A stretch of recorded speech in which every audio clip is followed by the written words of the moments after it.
Hello student, good evening to all of you. Students, आज की class में हमें शुरुआत करनी है BA third year second semester के होम साइंस सब्जेक्ट के बारे में बात करनी है हमें। जो हमारा 6 सेमेस्टर होम साइंस का सब्जेक्ट है उसे 2 पेपर में डिवाइड किया गया है। फर्स्ट पेपर में उपचारात्मक पोषण के बारे में बात की गई है। सबसे पहले हम उपचारात्मक पोषण की ही क्लास करते हैं, इसके बाद हम सेकंड पार्ट की शुरुआत करेंगे। सबसे पहले हम ये देखेंगे कि जो हमारा उपचारात्मक पोषण है इसके यूनिट जो 3rd तक है वो आपकी क्लासेस अपलोड की गई है। आप लोग सीक्वेंस वाइज उसको देखते जाइएगा, नोट्स बनाते जाइएगा, और अगर उस तीनों यूनिट में भी अगर आपको कोई समस्या हो तो आप ज़रूर पूछिए। उसकी क्लासेस आपको फिर से दे दी जाएंगी और यहाँ से कंटिन्यू आपकी क्लास रेगुलर चलेगी। जैसे सिलेबस कवर होता है उसके आगे हम फिर से एक बार रिवाइज करते हैं। जो ये यूनिट 4th है इसमें ये दिया गया है कि बुखार और संक्रमण के दौरान आहार, जैसा कि पेपर का नाम ही है उपचारात्मक पोषण, यानी कि विभिन्न प्रकार के जो रोग हैं उसके उपचार के लिए, जो हमारे शरीर में जो समस्याएं हैं उनके उपचार के लिए हम किस प्रकार के पोषण का प्रयोग करेंगे, किस प्रकार का आहार हम उस व्यक्ति को देंगे। तो इसमें हमें क्या पढ़ना है यूनिट 4th में कि अगर कोई व्यक्ति है जो ज्वर से पीड़ित है तो उसके लिए हम किस प्रकार के आहार को देंगे। तो सबसे पहले हमारे लिए ये जानना आवश्यक हो जाता है आखिर ज्वर क्या होता है। ज्वर नॉर्मल सभी जानते होंगे कि ज्वर क्या होता है, लेकिन यहाँ पे हम समझेंगे कि आखिर किताबी नॉलेज में उसको क्या बताया गया है। जो बुखार है, बुखार को ही ज्वर के नाम से भी जाना जाता है, ये आप सभी को पता है। इसमें ज्वर की जो स्थिति होती है, जब व्यक्ति के शरीर में ज्वर हो जाता है तो क्या हो जाता है कि जो ज्वर की स्थिति में शरीर का तापमान, जो शरीर का तापमान होता है वो सामान्य तापमान से अधिक हो जाता है। यानी कि जो व्यक्ति के शरीर का तापमान होता है उससे क्या हो जाता है कि तापमान शरीर का बढ़ जाता है। अब आपको ये पता होना चाहिए कि जो व्यक्ति के शरीर का तापमान होता है वो कितना होता है। तो देखिएगा, एक स्वस्थ व्यक्ति के शरीर का तापमान 37 डिग्री सेल्सियस, अगर हम सेल्सियस में मापें तो 37 डिग्री सेल्सियस होता है, लेकिन अगर उसे फ़ारेनहाइट में मापते हैं तो 98.6 डिग्री फ़ारेनहाइट में होता है। एक जो स्वस्थ व्यक्ति होता है उसके शरीर का तापमान 37 डिग्री सेल्सियस और फ़ारेनहाइट में 98.6 डिग्री फ़ारेनहाइट होता है। अब हम बात करेंगे कि ये जो है बुखार, ये नॉर्मल हम इसकी ये बुखार या ज्वर की परिभाषा थी।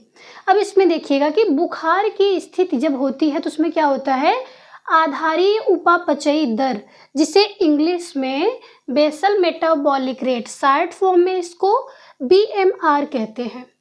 ये क्या हो जाता है, बुखार की स्थिति में आधारीय उपापचयी दर बढ़ जाता है। अब आपको ये पता होना चाहिए कि ये आधारीय उपापचयी दर आखिरकार होता क्या है, जिसे हम BMR कह रहे हैं। देखिएगा, जो BMR होता है बेसल मेटाबॉलिक रेट, ये क्या होता है कि यह वह कैलोरी है जिसे शरीर आराम की स्थिति में जलाता है। यानी कि जब हमारा शरीर कार्य नहीं कर रहा होता है, शांत अवस्था में होता है, आराम की स्थिति में होता है, उस समय भी हमारे शरीर में जो कैलोरी बर्न होती है, जलती है, उसी को क्या कहा जाता है, BMR कहा जाता है। ये क्या हो जाता है, बुखार की स्थिति में BMR की जो दर होती है वो बढ़ जाती है। BMR देखिएगा, शरीर का तापमान 1 डिग्री फ़ारेनहाइट अगर बढ़ता है, देखिए यहाँ पे सामान्य स्थिति में 98.6 डिग्री फ़ारेनहाइट था, तो ये अनुमान लगाया जाता है, ये इसका माप है कि शरीर का तापमान अगर 1 डिग्री फ़ारेनहाइट बढ़ जाता है तो हमारे शरीर का जो BMR है वो 7% बढ़ जाता है। यानी कि जो हमारा शरीर है इसकी जो सामान्य तापमान है शरीर की वो 37 डिग्री सेल्सियस, फ़ारेनहाइट में मापे तो 98.6 डिग्री फ़ारेनहाइट होता है। और शरीर का तापमान अगर 1 भी डिग्री फ़ारेनहाइट बढ़ता है तो हमारे BMR में 7% की वृद्धि हो जाती है। BMR हम क्या समझे कि हमारा शरीर जब सामान्य स्थिति में होता है या आराम की स्थिति में होता है उस समय में हमारे शरीर में जो कैलोरी बर्न होती है उसको हम BMR कहते हैं। अब इतना समझने के बाद ये देखिएगा कि अगर नॉर्मल देखा जाए तो जो ज्वर होता है क्या वो सच में एक रोग है ये रोग नहीं बल्कि सामान्य रूप से अगर देखा जाए तो ये क्या होता है, सामान्यतः यह कोई रोग नहीं बल्कि ये लक्षण होता है, विभिन्न प्रकार के रोगों में आने वाला लक्षण होता है जो कि संक्रमण के द्वारा होता है। संक्रमण का मतलब होता है कि जो एक व्यक्ति से दूसरे व्यक्ति में फैल जाता है, वो संक्रमण होता है। अब हम बात करते हैं, ये पूरा ज्वर का परिचय हमने पढ़ लिया। अब देखते हैं ये जो ज्वर है, आखिर ये ज्वर कितने प्रकार का होता है। ज्वर की अगर हम प्रकार की बात करें तो ज्वर की तीव्रता के आधार पर ज्वर 2 प्रकार के होते हैं। पहला है तीव्र ज्वर, यानी कि जिसमें बहुत ही तेज ज्वर होता है, और दूसरा है दीर्घकालीन ज्वर। इसका मतलब है कि जो लंबे समय तक चलता है। तीव्र ज्वर में देखिएगा, इसमें अल्प अवधि का ज्वर होता है परंतु इसकी तीव्रता बहुत अधिक होती है। इसका मतलब है कि बुखार जो है ना, वो बहुत ही कम समय के लिए होता है, बहुत ही कम समय रहता है, लेकिन जो इसकी तीव्रता होती है बहुत ही अधिक होती है। इसमें शरीर का तापमान कितना हो जाता है, 104 डिग्री फ़ारेनहाइट से 105 डिग्री फ़ारेनहाइट तक हो जाता है। और सामान्य स्थिति में हमने कितना देखा था, 98.6 डिग्री फ़ारेनहाइट। सामान्य स्थिति में 98.6 डिग्री फ़ारेनहाइट होता है, लेकिन जब तीव्र ज्वर की स्थिति में व्यक्ति होता है तो 104 डिग्री से 105 डिग्री फ़ारेनहाइट तक हो जाता है। और ये लक्षण हमें कब देखने को मिलता है, सर्दी, जुकाम, pneumonia, chicken pox. Chicken pox जानते हैं आप लोग, चेचक जानते हैं। चेचक में बहुत ही इसी अवस्था को बहुत ही बड़ी मात्रा में देखने को मिलता है, लेकिन अगर चेचक के कुछ ही लक्षण देखने को मिलते हैं तो उसमें क्या होता है, चिकन पॉक्स, जिसे छोटी माता के नाम से भी जानते हैं और चेचक को बड़ी माता के नाम से जानते हैं। इसमें भी आप लोग इस रोगों में भी देखते होंगे कि साफ सफाई का कितना ध्यान रखा जाता है, क्योंकि ये जो रोग है, ये जो लक्षण दिखाई दे रहे हैं हमें, वो किसके द्वारा फैल रहे हैं, संक्रमण के द्वारा। इसीलिए इस अवस्थाओं में व्यक्ति को क्या कहा जाता है कि उसे अन्य व्यक्तियों से अलग रखा जाता है, जिससे ये संक्रमण फैलने ना पाए। टाइफाइड हो गया, यानी कि जो तीव्र ज्वर है ये सर्दी, जुकाम, निमोनिया, चिकन पॉक्स, चेचक, टाइफाइड, इन सभी में तीव्र ज्वर होता है। अब हम बात करेंगे तीव्र ज्वर के बाद दीर्घकालीन ज्वर। ऐसा ज्वर जो लंबे समय तक रहता है हमारे शरीर में। इस प्रकार के ज्वर में तीव्रता कम होती है, बहुत ही धीरे धीरे बुखार रहता है, देखने में नहीं पता चलता है कि बुखार है, लेकिन धीरे शरीर में कुछ ना कुछ लक्षण देखने को हमें मिलते रहते हैं। लेकिन ये बुखार तीव्र ज्वर की तरह नहीं होता है, बहुत ही कम होता है, लेकिन क्या होता है कि परंतु ज्वर काफ़ी लंबे समय तक रहता है। इसे हमें कब देखने को मिलता है, तपेदिक, यानी कि जो टीबी होता है, टीबी, ट्यूबरकुलोसिस, ये जो रोग है इसमें देखने को मिलता है, मलेरिया में देखने को मिलता है। इन सब अवस्थाओं में हमें दीर्घकालीन ज्वर देखने को मिलता है। ये रहा ज्वर के प्रकार। अब हम बात करेंगे कि आखिर जब व्यक्ति के शरीर में ज्वर के लक्षण दिखाई देने लगते हैं तो ऐसी स्थिति में हमारी शारीरिक जो क्रियाएं होती हैं, उपापचयी क्रियाएं जो होती हैं, उन पर क्या प्रभाव पड़ता है, यानी कि हमको क्या लक्षण देखने को मिल सकते हैं। इसमें उपापचयी क्रिया का मतलब होता है कि अपचय और उपचय। पिछली क्लासों में हमने इसको बताया हुआ एकदम डिटेल में, पूरे लेसन में यही चीज़ें बताई गई हैं कि आखिरकार अपचय और उपचय क्या होता है, इसे किस प्रकार से हम देख सकते हैं। विभिन्न प्रकार के इसमें जो बताए गए हैं आपको पूरा इसके पिछले यूनिट में आप लोग पिछली क्लास में देख लीजिएगा। लेकिन यहाँ पे हम नॉर्मल ये देखेंगे कि ज्वर में उपापचयी जो क्रियाएं हैं या शारीरिक क्रियाएं हैं उन पर क्या प्रभाव पड़ रहा है। तो इसमें देखिएगा पहला पॉइंट है बीएमआर में वृद्धि। ये आपने पहले ही देख लिया कि ज्वर की स्थिति में क्या हो जाता है, हमारे शरीर का बीएमआर रेट जो होता है वो क्या हो जाता है, बढ़ जाता है। कितना बढ़ता है, 1 डिग्री फ़ारेनहाइट बढ़ने के बाद कितना बढ़ जाता है, 7% बीएमआर में वृद्धि हो जाती है। इसके बाद है वसीय ऊतकों। जो वसीय ऊतक है यानी कि जो वसा से मिल करके हमारे शरीर के ऊतक बने हुए हैं वो क्या हो जाते हैं, उनका क्षय हो जाता है, यानी कि वो नष्ट होने लगते हैं। ग्लूकोज, वसा, प्रोटीन, इन सब का भी क्या होता है, हमारे शरीर में क्षय होने लगता है, यानी कि ये नष्ट होने लगते हैं। इसके बाद है अधिक पसीना निकलता है। हमारे शरीर में जब कैलोरी जो इतनी ज़्यादा बर्न होने लगती है तो क्या हो जाता है कि हमारे शरीर में पसीना बहुत ही अधिक निकलने लगता है। इसके बाद है प्रोटीन चयापचयों में वृद्धि, यानी कि जो प्रोटीन है उसका चयापचय का जो दर है उसमें क्या हो जाती है, वृद्धि हो जाती है, यानी कि उसका जो पाचन है वो बहुत ही तेज गति से होने लगता है। इसके बाद है श्वसन क्रिया में वृद्धि। व्यक्ति के शरीर में ज्वर के लक्षण देखने को जब मिलते हैं तो उसमें क्या देखने को मिलता है, श्वसन क्रिया में वृद्धि हो जाती है। इसके बाद है पाचन क्रिया में असंतुलन देखने को मिलता है। हमारे शरीर के जो पाचन क्रियाएं होती हैं उसमें असंतुलन देखने को मिलता है, यानी कि जो पहले जिस प्रकार से था स्वस्थ अवस्था में वैसा नहीं रह जाता है, बल्कि इसमें असंतुलन देखने को मिलता है। और जब शरीर में पाचन क्रियाओं का असंतुलन होने लगता है तो उसमें हमें क्या क्या लक्षण देखने को मिलते हैं, देखिएगा। वमन, यानी कि पलटी होने लगती है। जो भी चीज़ें हम खाते हैं वो खाने की इच्छा नहीं होती है, या फिर अगर खा लेते हैं वो वमन कर देता है। इसके बाद है चक्कर आना, व्यक्ति को चक्कर आने लगता है। आवश्यक लवणों का विसर्जन, हमारे शरीर के जो आवश्यक लवण हैं उन्हें पसीना, हमने देखा है कि इसके पहले शरीर से बहुत ही ज़्यादा शरीर से बाहर अधिक पसीना निकल रहा था, तो पसीने के द्वारा हमारे शरीर के जो क्या है वो आवश्यक जो लवण है उनका विसर्जन होने लगता है। पोषण न्यूनता जनित रोगों से ग्रस्त होना, जो व्यक्ति में जब विभिन्न प्रकार के ये जो पोषक तत्व हैं ये बर्न हो रहे हैं तो हमारे शरीर में क्या हो रहा है कि पोषक तत्वों की कमी हो रही है। और जब पोषक तत्वों की कमी हो रही है तो उनसे क्या होगा, पोषण की न्यूनता से जो हमारे शरीर में रोग उत्पन्न हो जाते हैं उसके लक्षण दिखाई देने लगते हैं। जैसे कि व्यक्ति में कमजोरी देखने को मिलती है, थकान देखने को मिलता है। इस प्रकार से आप छोटे बच्चों में अगर देखें तो पोषण की कमी से क्वाशियोरकर, मैरास्मस, ये सारे रोग देखने को मिलते हैं। अब आगे हम बात करेंगे कि अगर व्यक्ति के शरीर में ज्वर के लक्षण दिखाई दे रहे हैं, चाहे वो तीव्र ज्वर हो या दीर्घकालीन ज्वर हो, इसके अलावा जब शरीर में इतने प्रकार की प्रक्रियाएं प्रभावित हो रही हैं तो हमारे शरीर में जो ज्वर है, ज्वर में पौष्टिक तत्वों की मांग बढ़ जाती है।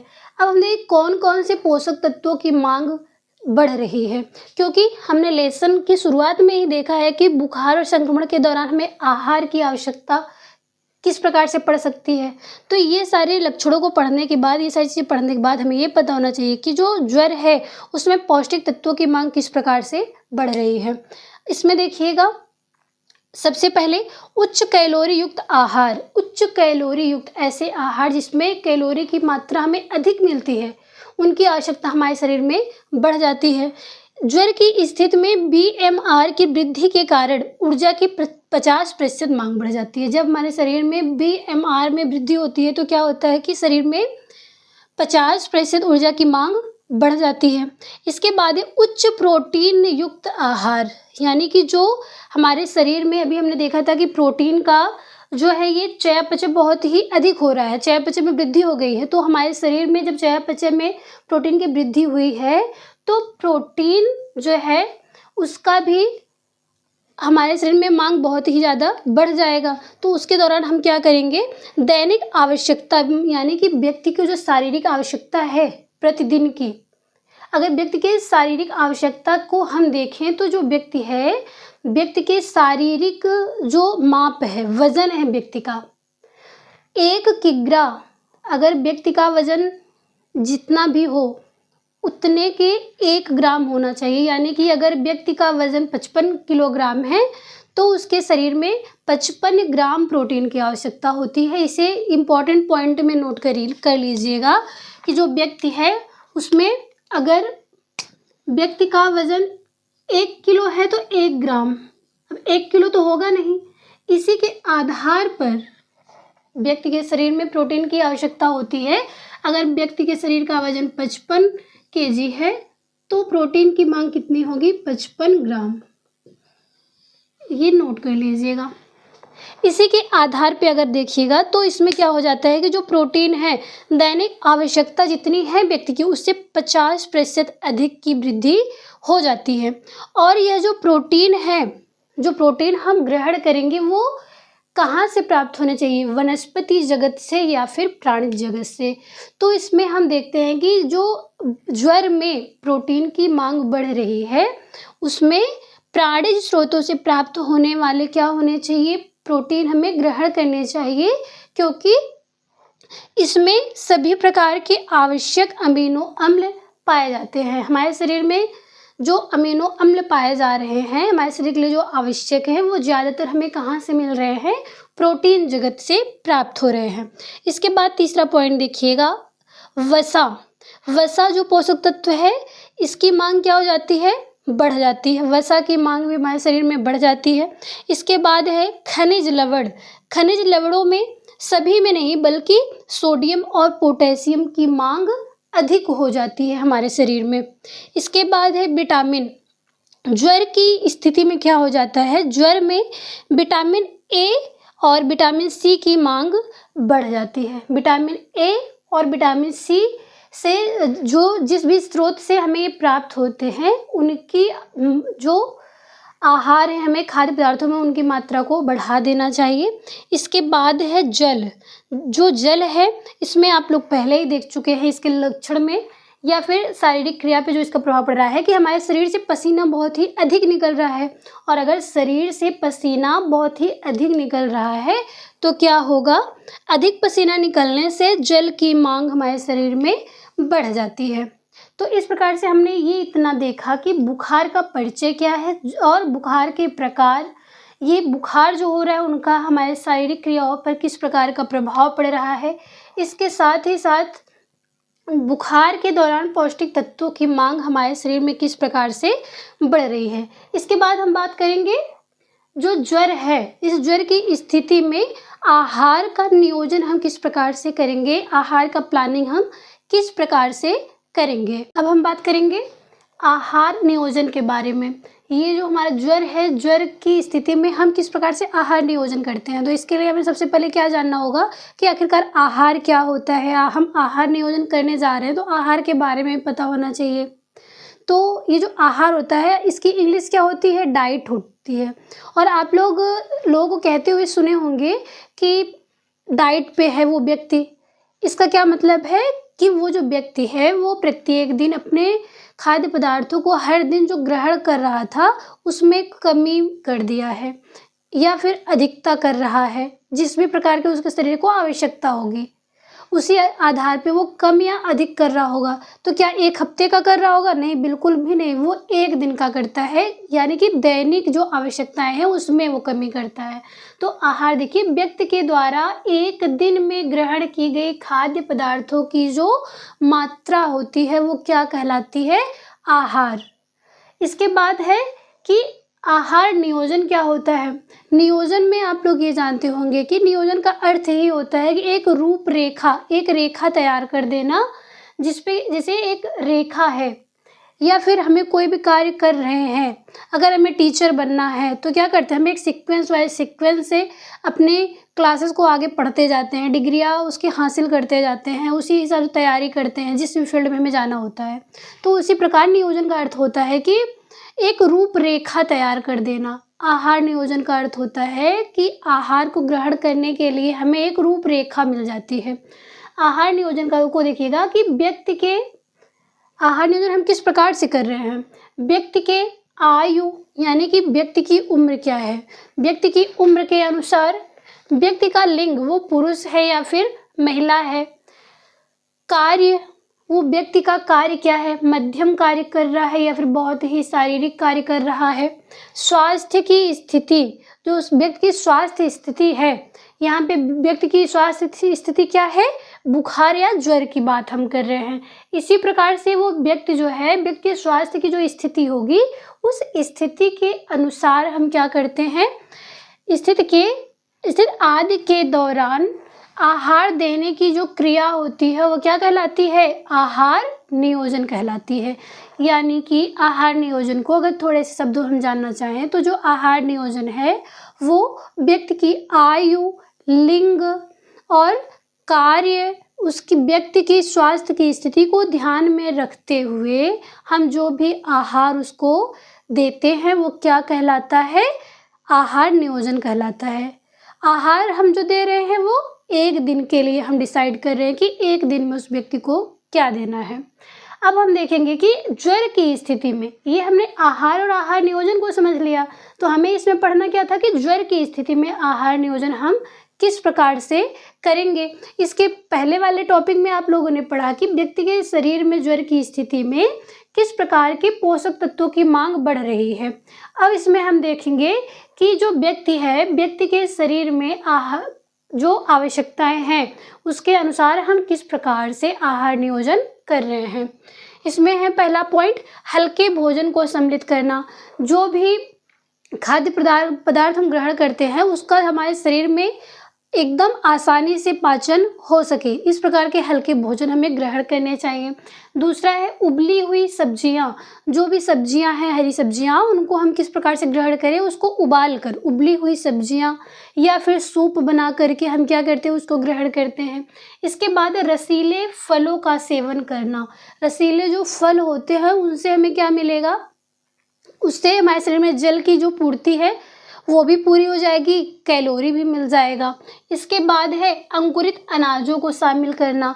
अंकुरित अनाजों में विटामिन सी की मात्रा पाई जाती है, और इसके पहले वाले टॉपिक में हमने देखा था कि जो हमारे शरीर में पौष्टिक तत्वों की मांग बढ़ रही है उसमें विटामिन सी की भी मात्रा जो है बढ़ रही है, शरीर में नहीं बढ़ रही है, उसकी मांग बढ़ रही है। अब उसके लिए हम क्या कर रहे हैं यहाँ पे कि अंकुरित अनाजों को क्या कर रहे हैं, अपने खाद्य पदार्थों में, अपने आहार में हम शामिल कर रहे हैं।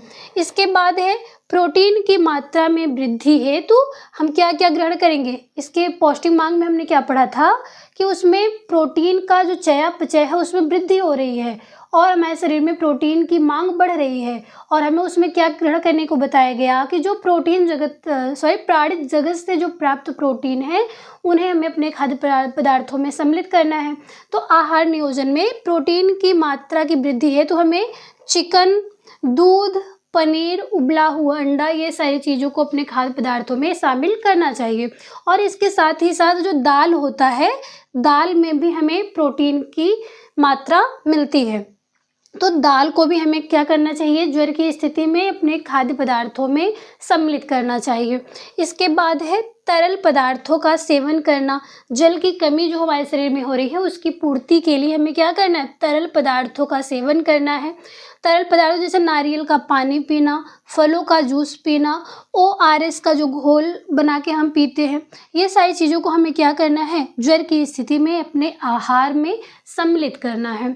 इसके बाद हम देखेंगे कि ये जो भी आहार नियोजन के बारे में ये पॉइंट बताए गए, इसके अलावा अगर टाइफाइड बुखार है हमें, तो उसके दौरान हमें उच्च कैलोरी और उच्च प्रोटीन युक्त आहार के साथ ही साथ अपने खाद्य पदार्थों में रेशेदार खाद्य पदार्थों की मात्रा को भी क्या करना है, बढ़ा देना है।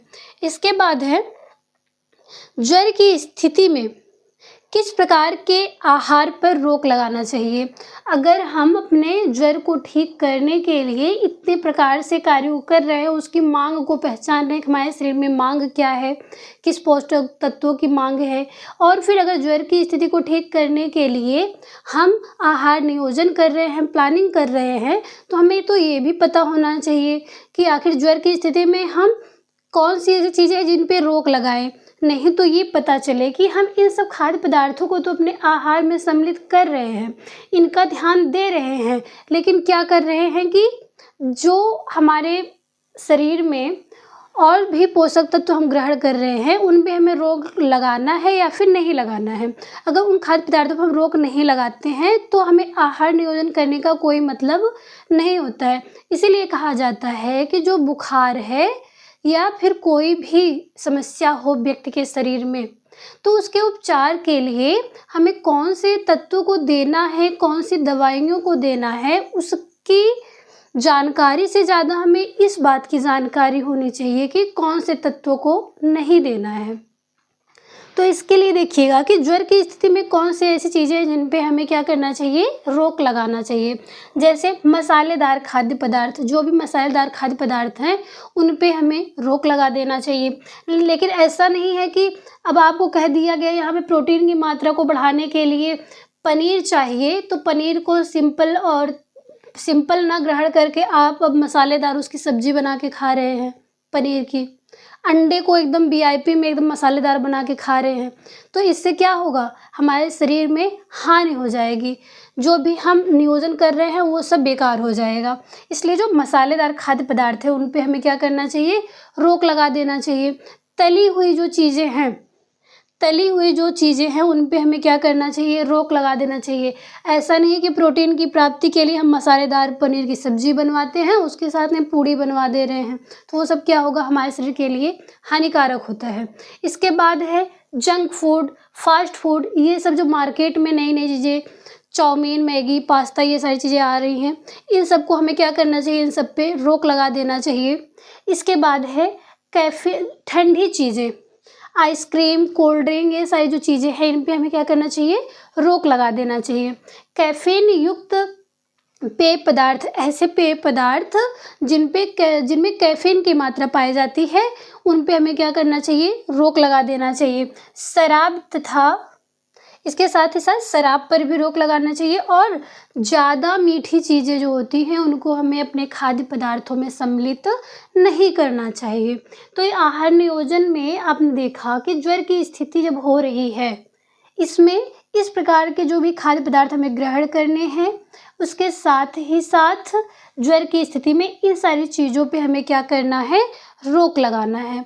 तो इस प्रकार से ये पूरे यूनिट में आप ये मत देखिएगा कि हेडिंग वाइज बताया गया है, जो कॉन्सेप्ट समझाए जा रहे हैं उनको भी आप लोग नोट डाउन करना चाहिए आप लोगों को, क्योंकि यहाँ पे अगर हम बुक से एक एक लाइन टू लाइन अगर हम पढ़ाएं तो इसमें ग्रेजुएशन लेवल का कोई मतलब नहीं रह जाएगा, क्योंकि आप लोग को लिखने से ज़्यादा समझने की आवश्यकता होती है। तो इस प्रकार से जो भी चीज़ें हैं शॉर्ट में बताई जा रही हैं, और जो शॉर्ट में बताया जा रहा है उसको भी आपको एकदम अच्छे से समझा के बताया जा रहा है। तो आप लोग एक सीक्वेंस से नोट्स बनाइए और जो चीज़ें समझाई जा रही है उसको भी आप लोग समझते जाइए, जिससे आपको एग्ज़ाम में कोई भी समस्या नहीं होगी। तो आज की क्लास में जो यूनिट 4 है वो कवर हो गया है। इसके बाद हम नेक्स्ट क्लास में 5th यूनिट की शुरुआत करते हैं। मिलते हैं हम आप लोग से नेक्स्ट क्लास में, तब तक के लिए धन्यवाद।